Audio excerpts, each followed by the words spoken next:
Não é pouca coisa ser conhecido como o Shakespeare da burguesia.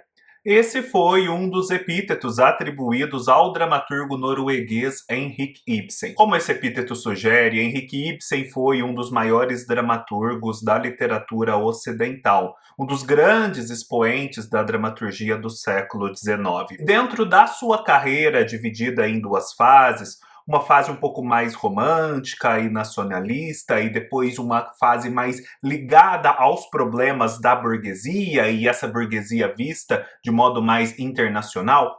Dentro dessa carreira, a peça Uma Casa de Bonecas se destaca como uma de suas grandes peças, uma peça que causou grande comoção e polêmica. Ela foi lançada em 1879 e traz o tema da crise do casamento burguês, da falsidade que muitas vezes está mascarada pela aparência de uma família feliz, e o tema principalmente da emancipação feminina. Neste vídeo eu vou falar um pouco sobre o que conta a peça, naturalmente, o seu enredo. Depois eu vou destacar alguns pontos muito relevantes que podem ser suscitados a partir dessa leitura, como o da infantilização da mulher, da crise da masculinidade, da hereditariedade do mal. E por fim, eu vou fazer uma análise deste drama como um drama moderno, um drama analítico, e nisso em comparação com Édipo Rei, porque há muitas características que são levantadas de Édipo Rei quando a gente analisa o tipo de drama que existe aqui em Uma Casa de Bonecas. O momento a partir do qual eu vou falar a respeito de cada um desses assuntos, assim como sobre a bibliografia que eu utilizei para fazer esse vídeo, vai estar marcado aqui na descrição. Na descrição você também tem acesso a onde comprar este livro aqui e a outras informações úteis do canal. Aqui em Casa de Bonecas a gente tem como protagonista a Nora.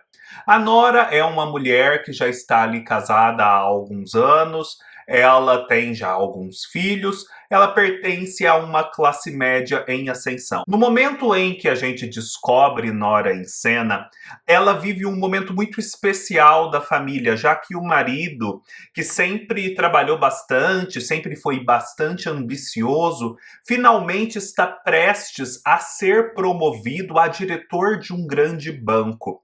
Isso é muito importante. Várias privações que a família vinha enfrentando até então vão ser superadas por conta dessa nova condição. Eles vão meio que mudar de classe social, ou ao menos se consolidar na classe social a qual eles já pertencem e ficar ali de forma tranquila, sem aquele perigo de decair de classe. Quando a gente encontra a Nora, a gente logo encontra o seu esposo, esse que vai virar o diretor do banco. E a gente percebe pelo modo como esse esposo conversa com ela, que ela é tratada como uma criança. Ela é tratada também como uma espécie de animal de estimação, na medida em que ele sempre se refere a ela como um canarinho, como uma gaivota, como um passarinho. São imagens singelas que a princípio poderiam soar como carinhosas, mas que, mediante o acúmulo e mediante a associação a outras falas mais incisivas, a gente vê que são formas de esse marido diminuir a Nora. Mas a Nora, enfim, é uma boa esposa, ela faz que não é com ela, vai levando esse marido, dialogando com ele. A gente percebe que ele tem grande desconfiança do modo como ela gere as finanças. Ele acredita que ela é meio descabeceada, cabeça de vento, não sabe gastar dinheiro, não sabe lidar com os assuntos mais práticos, compra coisas que não precisava, gasta mais do que devia. Como um pai em relação a um filho, ele está sempre dando orientações, diretrizes, esclarecimentos para ela. Mas justamente porque estamos neste momento tão especial para a família, e também por algumas coincidências, novos personagens começam a surgir. Um desses personagens é um rapaz que trabalha nesse banco do qual o marido da Nora vai ser diretor, e esse rapaz, ele teve uma relação muito específica com a Nora no passado. E agora que o marido da Nora vai se tornar diretor e o marido da Nora não gosta dele, ele está sob o temor de ser mandado embora. E por conta de uma série de vicissitudes, ser mandado embora para ele vai ser mais do que uma despedida, vai ser algo muito penoso, algo muito assim ruinoso. Pode ser que ele não se recupere desse baque. Então ele entra em cena e ameaça a Nora de revelar o seu segredo. E também porque surge uma antiga amiga da Nora, a gente fica sabendo o que é esse segredo dela. A Nora, há alguns anos, teve que enfrentar a seguinte situação: seu marido estava gravemente doente, ele não podia ter a real dimensão do que estava acontecendo com ele. E ele precisava viajar, né, ali do norte da Europa para a Itália em busca de melhores ares. Naquela época as pessoas tinham muito esse tratamento, né, de mudar de um lugar para o outro em busca de ares melhores para o pulmão, para a tuberculose e outras enfermidades. E ela precisava arranjar dinheiro para isso. Só que não era fácil. E como ela, uma mulher alijada da vida prática, poderia arrumar esse dinheiro? A Nora, naquela época, tinha um pai que já estava à beira da morte, ou seja, não era muito recomendável ela incomodar o pai com esse tipo de assunto. Então ela teve que dar os pulos dela. O que foi esse pulo? Ela fez um empréstimo com esse rapaz, que agora é funcionário do banco e está na iminência de ser despedido pelo marido. Ela fez um empréstimo a longo prazo, sem que o marido soubesse, e aí deu uma desculpa de que o dinheiro tinha outras origens, e o marido foi para a Itália e se curou dessa doença tão grave. E a Nora, economizando, fazendo pequenos trabalhos, consegue pagar as parcelas desse empréstimo. Mas o que ela fez de errado? O que ela fez de errado é que ela forjou a assinatura do próprio pai como avalista desse empréstimo. E esse rapaz, que agora está na iminência de sofrer um prejuízo, sabe disso e ameaça fazer um escândalo, porque isso é um crime, isso pode arruinar a nova carreira do seu marido. E aí ela fica desesperada para poder resolver essa situação. E boa parte da peça a gente acompanha a Nora e ela está tentando, né, fazer com que o marido não saiba do que aconteceu, evitar que esse agiota, não saberia dizer se é uma espécie de agiota, mas vamos dizer que é um agiota, que esse agiota leve ela a público, faça todo um escândalo.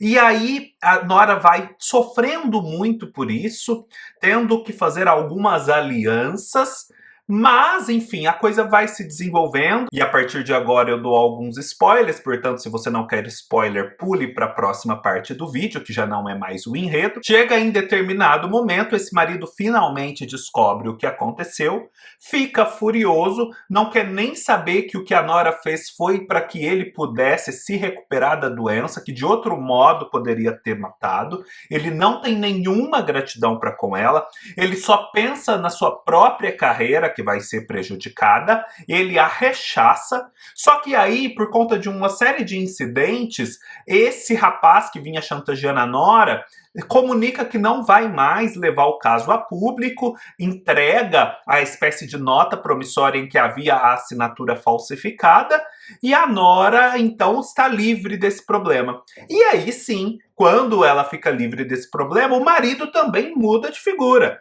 O marido fala, não, perdão, agora tá tudo certo, etc, etc, passou.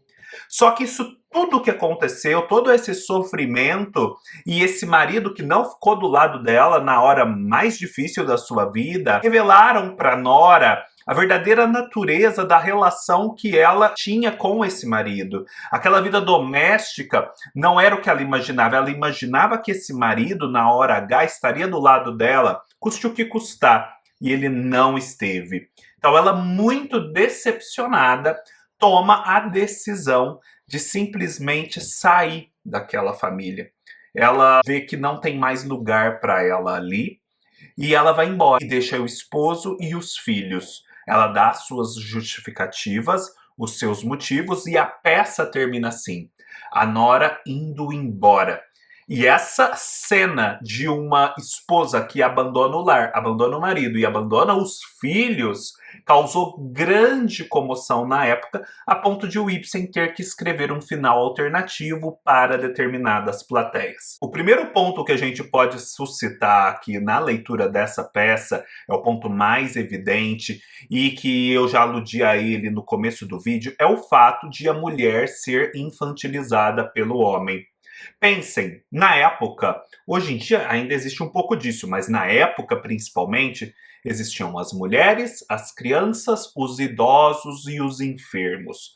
Era toda uma classe de pessoas vulneráveis. E no caso dos idosos, em que se diz, né, que os idosos às vezes vão se aproximando de novo da infância por conta de determinadas características da sua vida, a gente tinha a mulher. Então a mulher inevitavelmente assumia também essa característica de infância que acabava sendo confundida com a vulnerabilidade desse grupo todo.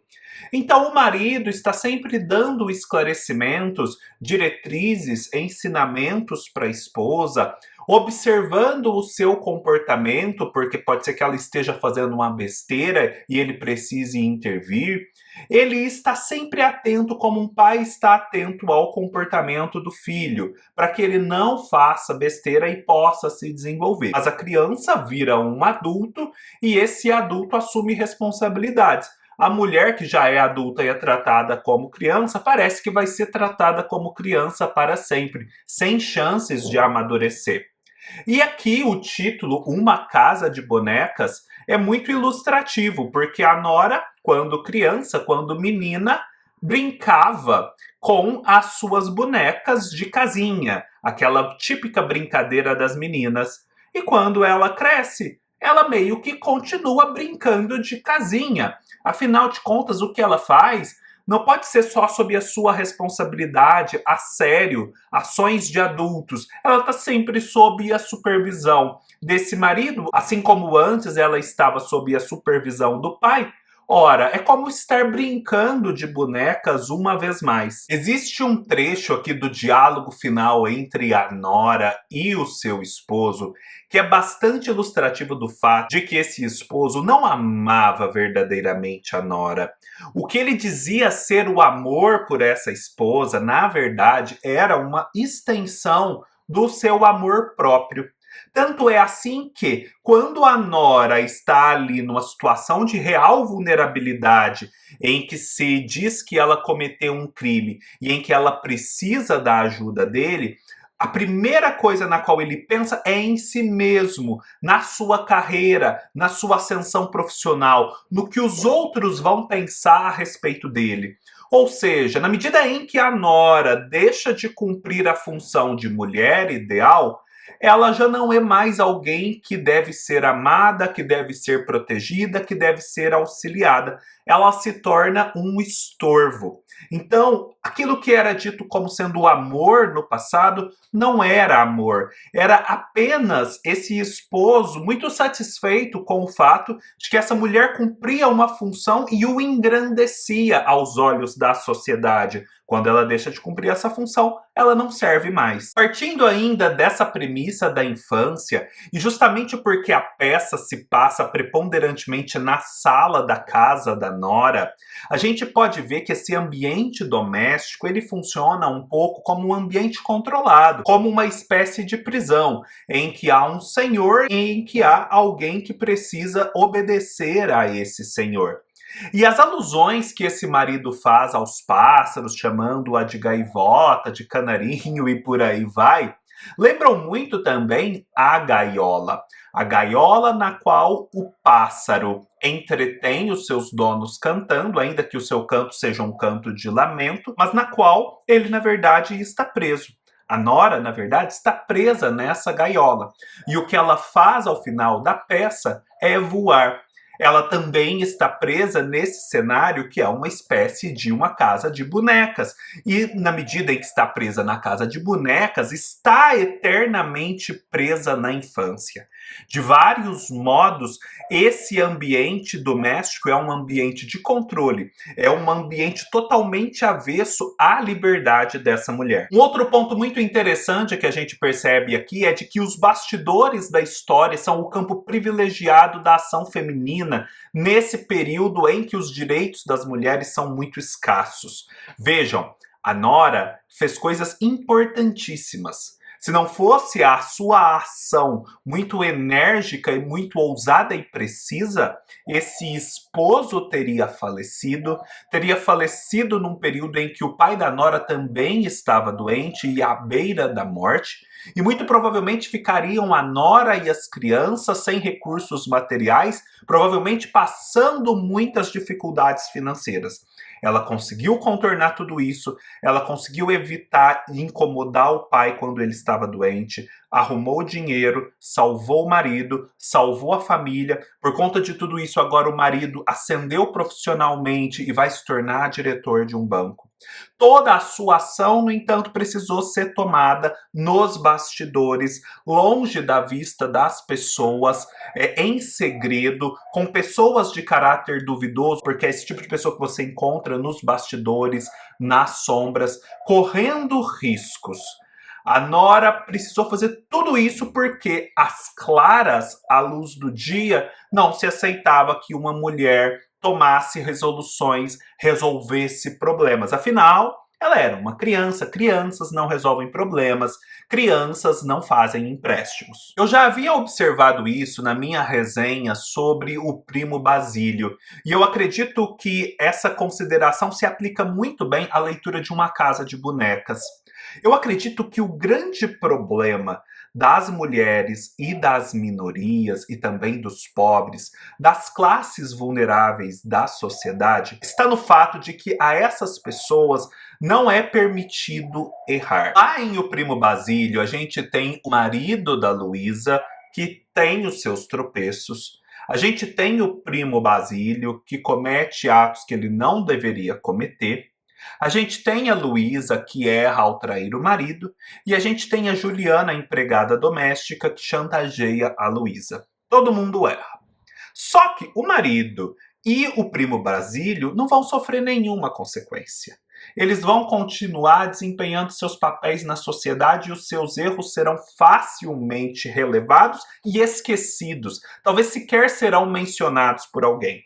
Ao passo que para a Luísa e para a Juliana, os erros terão consequências fatais. Ou seja, para a mulher e para a mulher pobre Juliana, não é permitido errar. Assim como não é permitido errar a Nora. Quando o marido descobre esse seu primeiro grande erro, no caso, a falsificação da assinatura, ele já a rechaça. Não há chances. Não há chance de contornar, de esquecer, de continuar seguindo adiante. Não. A punição é severa, fatal e totalmente desestabilizadora. Um outro ponto muito interessante, e eu acho que o Ibsen foi muito feliz ao colocar isso numa peça que trata de uma família burguesa, está no fato da crise da masculinidade ser muito bem retratada aqui.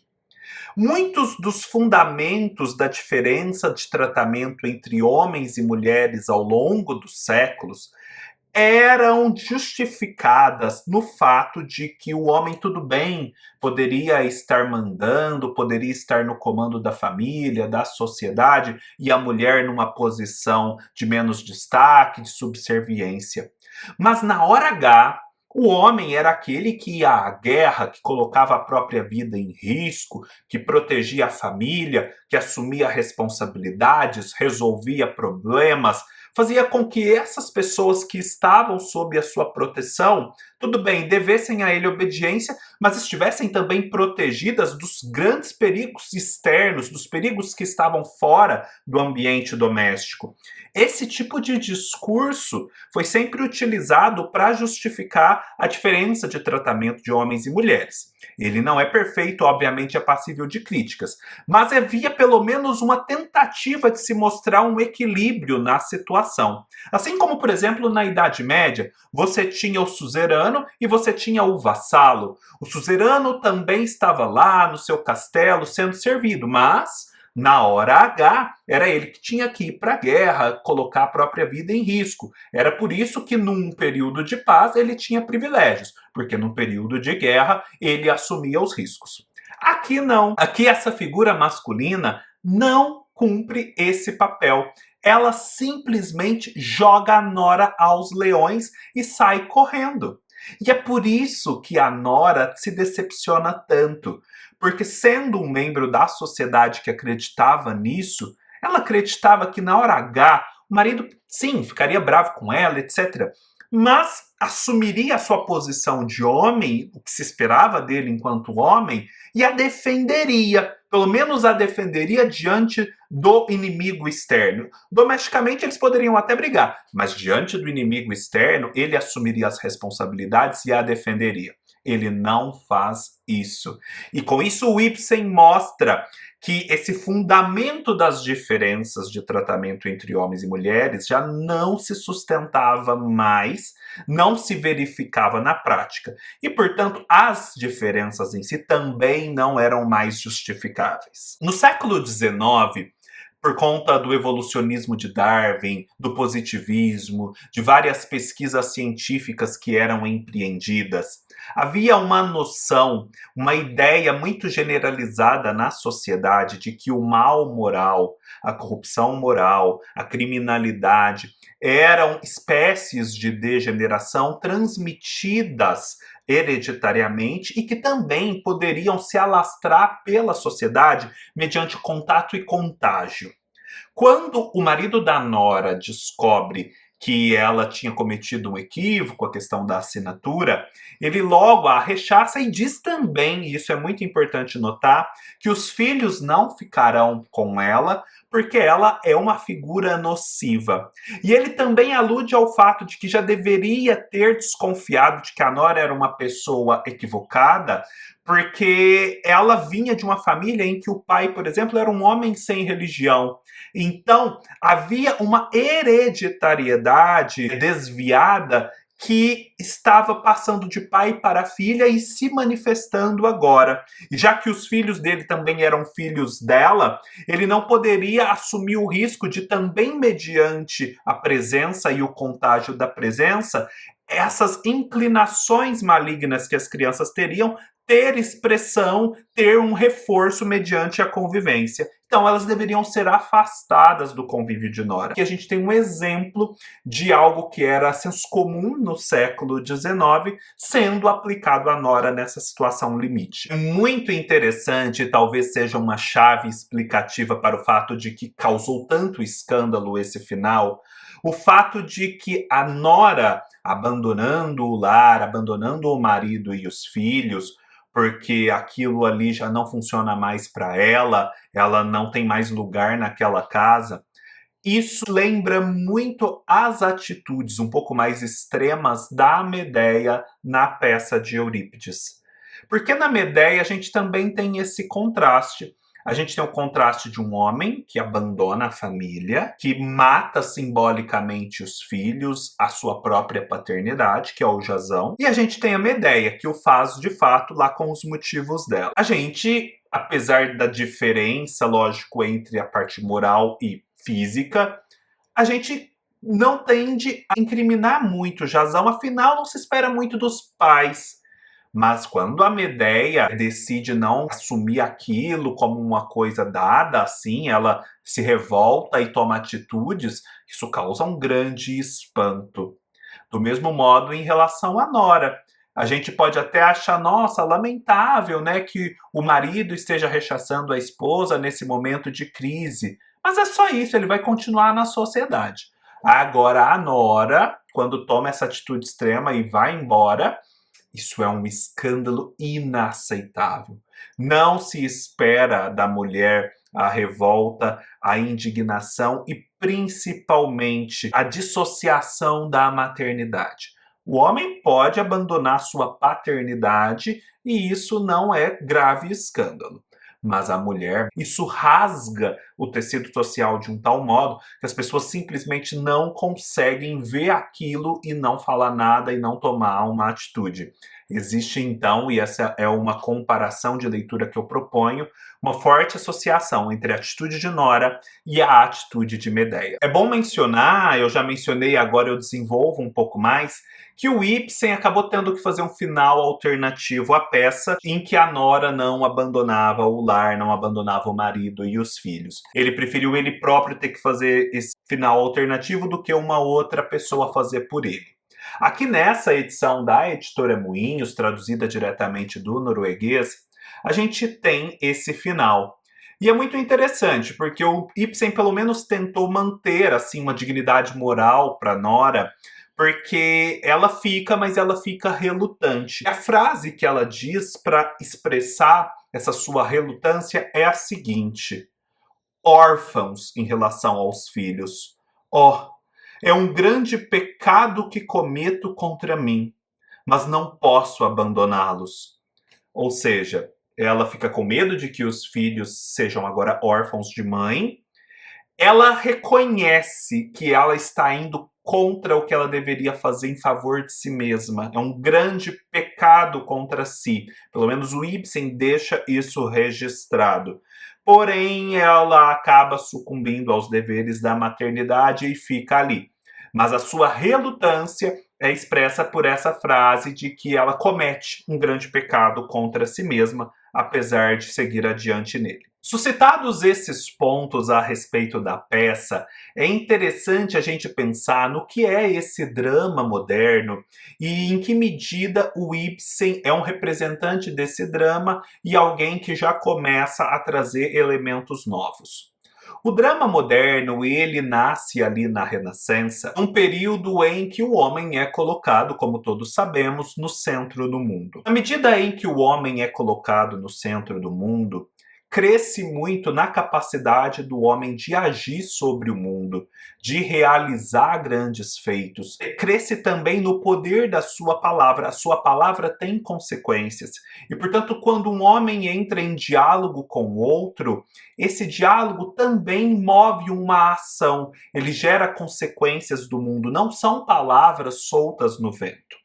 Então, o teatro que é estruturado a partir dali, o chamado drama moderno, que não é, por exemplo, o drama de Shakespeare, que já é um pouco diferente, é um drama bem mais próximo do que o próprio Ibsen está fazendo aqui em Nora. Esse teatro, ele é um teatro que não se abre ao público, que não se abre a elementos externos, que não se abre tanto à história.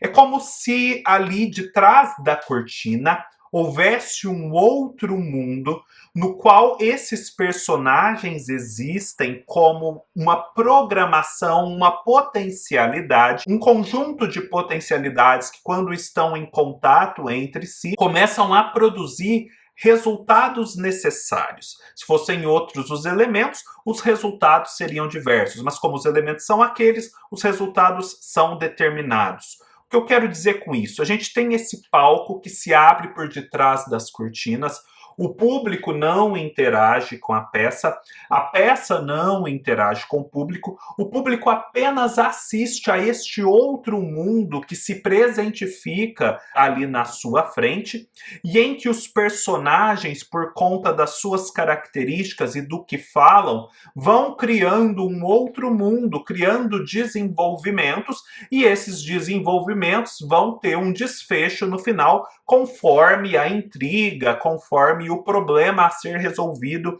em cada peça. Existe ali uma concentração ideal de tempo, de espaço, de ação, porque a gente precisa acompanhar esse encadeamento causal. Cada ação numa peça desse tipo é movida por uma ação anterior, tem uma causa muito bem identificada na própria peça. E de encadeamento causal em encadeamento causal, a gente chega a um resultado final, ao famoso desfecho. Não é possível que existam grandes diferenças de cenário, cenas que se passam num país, cenas que se passam em outro, ou grandes distâncias de tempo, por exemplo, uma cena de 1 ano e a outra cena 3 anos depois. depois. Para que seja nítido esse encadeamento causal, é preciso que os cenários sejam o mesmo ou com muito pouca variação e que o tempo no qual decorre a peça seja um tempo relativamente curto, para que todos esses passos, para que todas essas etapas possam ser acompanhadas. E o que a gente vê ali, porque são personagens dialogando, não existe a figura do narrador, é um tempo presente, é um tempo presente de um outro mundo que se apresenta para o público. Não há muitas notícias do passado. O passado é rememorado, mas ele não é presentificado. O que a gente tem ali é o presente dos personagens. Então, o tempo presente é o tempo privilegiado da ação cênica. A questão do tempo, ela não entra como um fator importante, como, por exemplo, ela pode entrar na literatura de ficção, num romance. O presente é o que importa. Tudo o que foge disso, tudo o que começa a aludir, por exemplo, a uma historicidade, a problemas maiores, por exemplo, a forças sociais que movem esses personagens não são os únicos protagonistas da ação, existem instâncias maiores do que eles que movimentam sua própria ação, tudo que abre para um narrador, para uma reflexão sobre o tempo, para um diálogo com o público, uma interação com esse público que talvez compartilhe dos mesmos problemas sociais que os personagens da peça. Tudo isso que vai desmantelando um pouco essa grande unidade dessa ação cênica nesse palco fechado, começa a aludir a um outro tipo de teatro, ao chamado teatro épico. Isso em grosso modo, gente. Dá para fazer muito mais explicações a respeito das diferenças entre o drama moderno e o que é esse teatro épico. Mas dito assim, de uma forma fácil para entender, esses outros elementos que fogem da caixinha automatizada de personagens agindo e se desdobrando conforme potencialidades intrínsecas, tudo que foge a isso e começa a se abrir para os lados, no tempo e no espaço, é algo que remete e leva depois ao chamado teatro épico. Aqui em Nora, a gente tem um teatro que é bem tradicional. A gente pode pensar que o Ibsen ele não foge a essas regras, muito pelo contrário, ele as executa com perfeição. Só que existe um elemento, e é o que torna essa peça um drama analítico, assim como Édipo Rei, que faz com que uma tensão comece a surgir dentro desse drama tradicional e que comece a fazer referência ao que depois será esse teatro épico. Afinal de contas, a grande intriga da peça, ela não está só no presente. Em grande parte, essa peça, sim, se passa num presente, mas em grande parte ela é uma peça de recordação.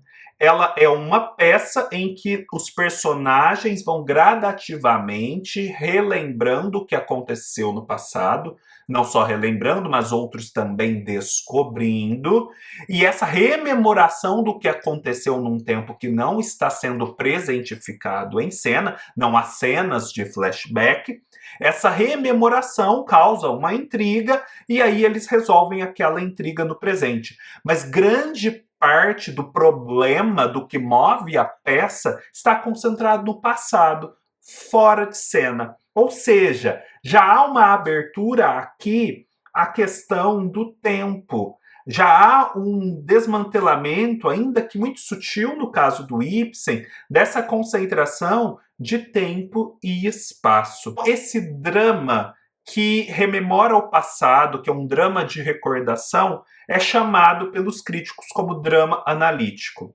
E o grande drama analítico da história do teatro, né, apesar de ser também uma tragédia, mas vamos simplificar pensando como drama, é Édipo Rei.